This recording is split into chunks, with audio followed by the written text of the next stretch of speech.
So gather round, ye scurvy dogs, for here the story thickens.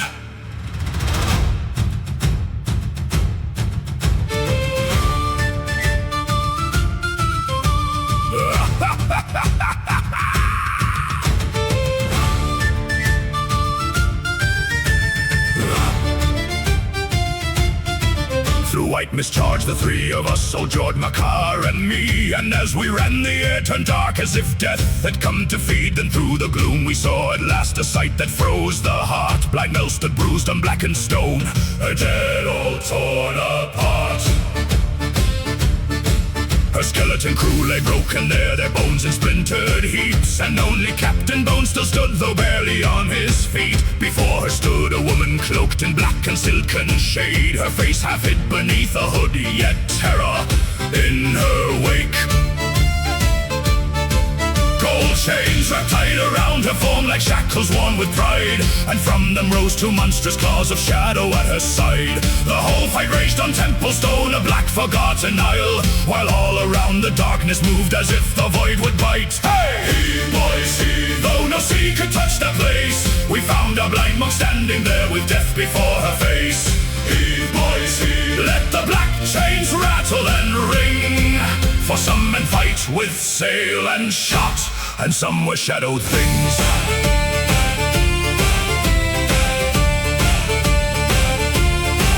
The moment that we broke the mist, the woman turned her head. Then with one sweep she carved the air and split the world ahead. A wall of living darkness rose 40 feet and sheer, and cut us off from Mel at once with hatred forged from fear.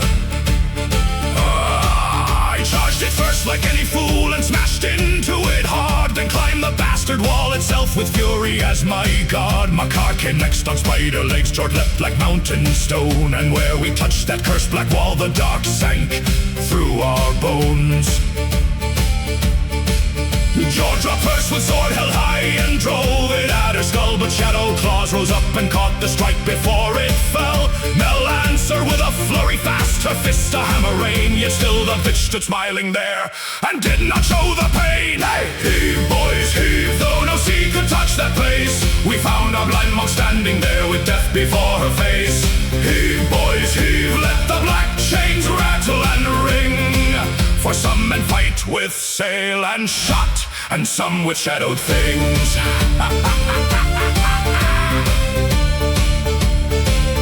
I bit and tore, Makar clawed, George swung with all his might, and Mel lay blow on blow like bells that called a soul to fight. But every strike she answered back with darkness none could stop, and cursed us each with wounds that bit far deeper than the flesh.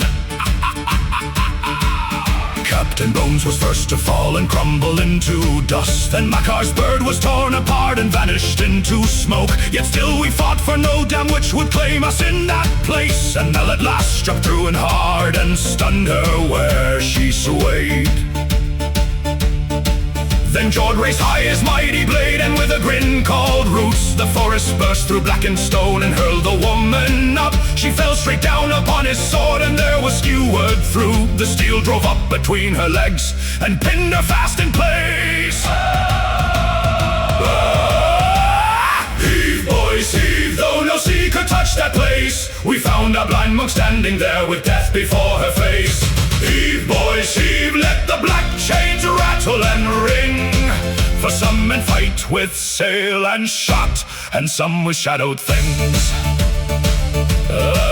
The golden chains wrapped round her then and formed a shining shell, a cocoon of golden shadow where the screaming creature dwelled. I bit and tore a chain and silk, Makar fired and swore, while George shook her on his blade like meats upon a fork.